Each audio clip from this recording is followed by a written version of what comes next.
नमस्कार dear students, आपका अपने पसंदीदा YouTube channel learning with Rajesh में बहुत बहुत स्वागत है।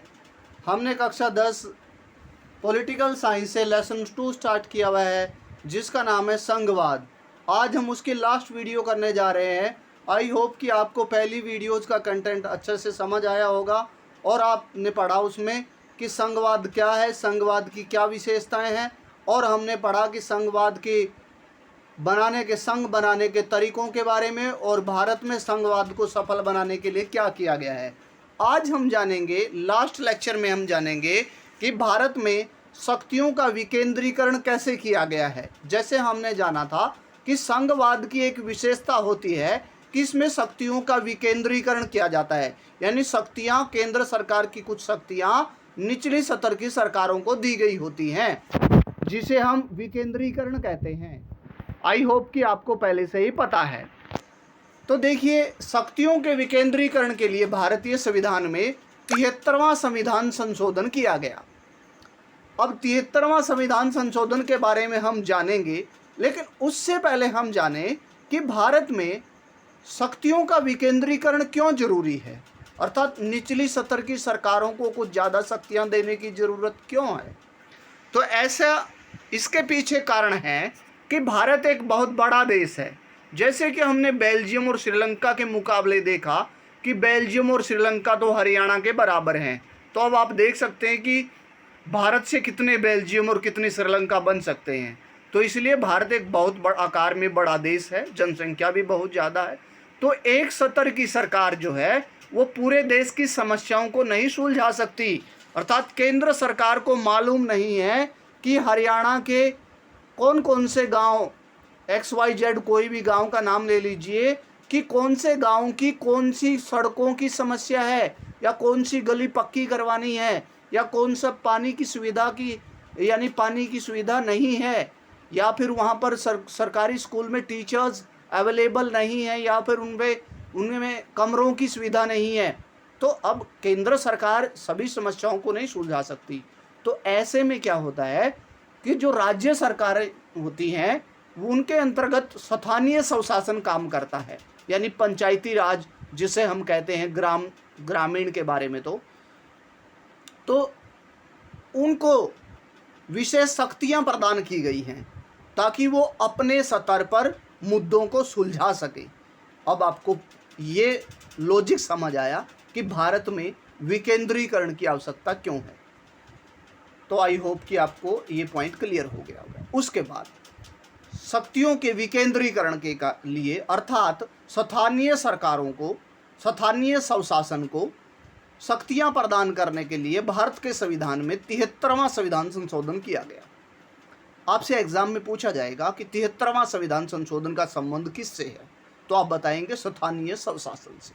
फिर पूछा जाएगा कि 73वां संविधान संशोधन किस वर्ष हुआ, आप बताएंगे 1992 में। उसके बाद स्थानीय स्वशासन से जुड़ा हुआ है, इसमें क्या प्रावधान किए गए। चलो मान लिया कि 73वें संविधान संशोधन में स्थानीय स्वशासन को लेकर के प्रावधान किए गए हैं, अर्थात उसे मजबूत बनाने के लिए कुछ उपाय किए गए हैं। तो क्या उपाय किए इस संविधान संशोधन के तहत? तो किया गया कि नियमित रूप से चुनाव होंगे। अब से क्या होगा कि जो ग्रामीण यानी पंचायतों के चुनाव हैं या फिर शहरी निकायों के चुनाव हैं, वो रेगुलर होंगे। पहले क्या होता था, आप अपने दादा से, अपने पिताजी से पूछिए ज़रा कि पहले वो बताएंगे कि 6-6, 7-7 साल चुनाव नहीं होते थे पंचायतों के, यानी क्या नहीं होता था, नियमित चुनाव नहीं होता था। तो ऐसे इस प्रावधान के बाद नियमित चुनाव होने लगे। उसके बाद पंचायतों में कोई आरक्षण नहीं था, रिजर्वेशन सिस्टम नहीं था। उससे पहले निर्मला देवी, बादो देवी या जो भी है, सुशीला देवी, XYZ है, वो पहले सरपंच नहीं होती थी। यानी कहने का मतलब क्या हुआ, महिलाओं को आरक्षण नहीं था, SC/STs के लिए भी आरक्षण नहीं था, पिछड़े वर्ग के लिए सीटें आरक्षित नहीं थी। तो 73वें संविधान संशोधन में इन वर्गों को 33% आरक्षण प्रदान किया गया। उसके बाद पंचायतों को कर उगाने यानी कर यानी टैक्स कलेक्ट करने के जो पावर दे दी गई वो कि अपने लेवल पर कुछ टैक्स कलेक्ट कर सकती हैं, जिससे कि उनकी आमदनी बढ़े और वो अपनी समस्याओं को सुलझाने के लिए राजस्व एकत्रित कर सकें। अब फिर क्या हुआ, सेपरेट इलेक्शन कमीशन बना दिया गया, राज्यों में अलग चुनाव आयोग का गठन किया गया ताकि वो अपने स्तर पर पंचायती या फिर शहरी निकाय चुनावों को समय पर करवा सकें। आई होप कि आपको 5 नंबर का ये क्वेश्चन आएगा एग्जाम में, पूछा जाएगा कि 73वें संविधान संशोधन की विशेषताएं बताओ या उसके मुख्य प्रावधान बताओ, या बताइए कि उसके बाद स्थानीय स्वशासन में क्या सुधार हुए, आप बता देंगे।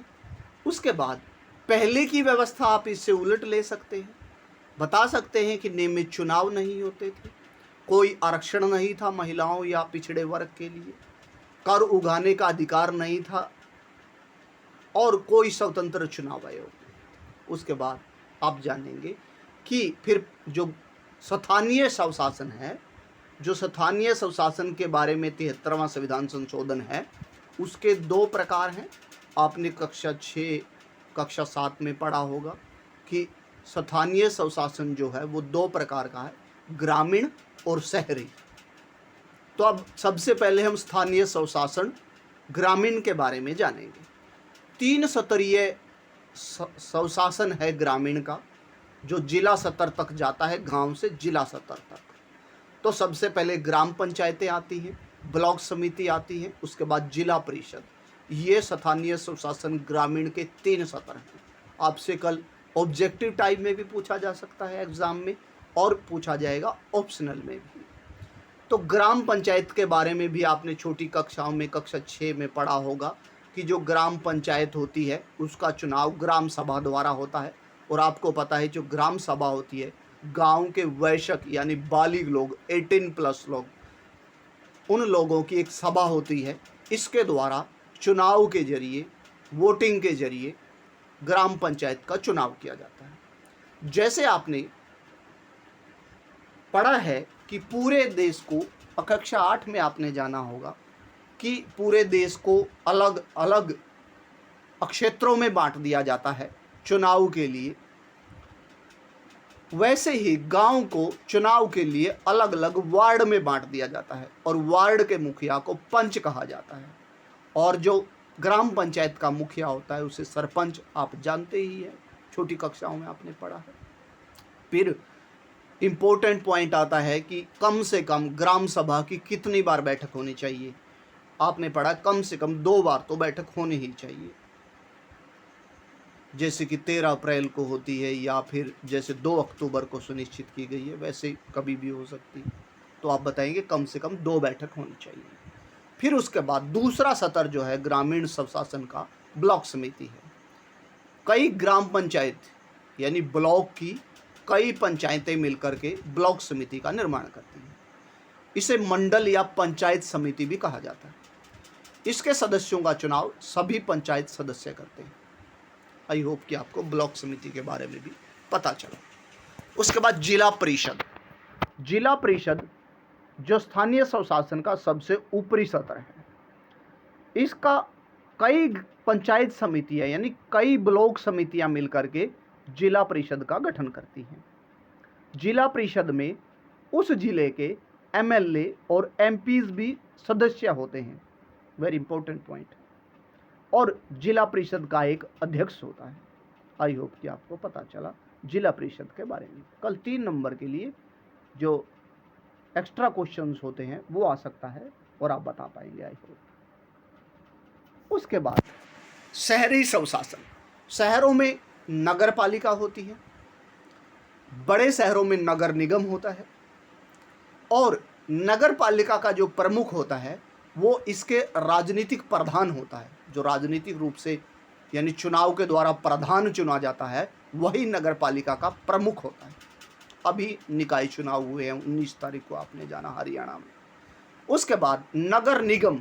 बड़े शहरों में नगर निगम पाई जाती है जिसका मुखिया मेयर होता है, जिसका मुखिया मेयर होता है।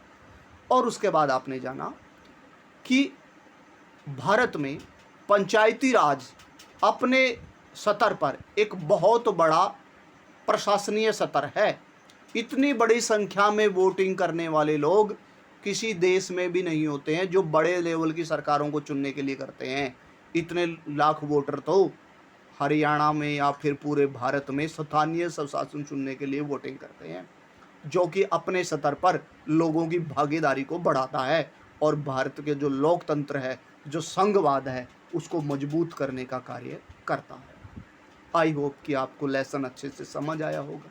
अपने लेसन में संघवाद, उसकी विशेषताएं, उसमें सरकार संघ बनाने के तरीके, भारत में 3 सूचियां जिसमें कि विषयों को बांटा गया है और भारत में संघवाद सफल बनाने के लिए भाषाई राज्य, भाषा नीति और केंद्र राज्यों के संबंध। और आज आपने जाना कि भारत में शक्तियों का विकेंद्रीकरण क्यों किया गया है और 73वां संविधान संशोधन किस लिए किया गया था और जो शहरी और ग्रामीण स्थानीय स्वशासन की क्या विशेषताएं हैं आपने जाना। यदि आप मेरे YouTube चैनल पर नए हैं तो please subscribe the channel, like and share also, and please press the bell icon for latest information. और सभी से अनुरोध है कि ज़्यादा से ज़्यादा शेयर कीजिए वीडियो को, ताकि आपके और साथी भी इतने अच्छे नोट्स देख करके अपनी SST की तैयारी सुनिश्चित कर लें, उन्हें क्रैमिंग ना करनी पड़े, उन्हें रट्टा ना मारना पड़े, क्योंकि ऐसे नोट्स आपको गाइड्स वगैरह में या हेल्प बुक वगैरह में नहीं मिलेंगे, जिससे आपको क्या करना पड़ेगा, SS को रटना पड़ेगा। और रटने से इतने मार्क्स नहीं आएंगे, आप भूल जाएंगे। लेकिन यहाँ पर आप एक बार नहीं 2 बार वीडियो को देख लेंगे तो आई होप कि आपको अच्छे मार्क्स मिलेंगे और आप अपनी SST की तैयारी सुनिश्चित कर पाएंगे। Thank you and have a nice day.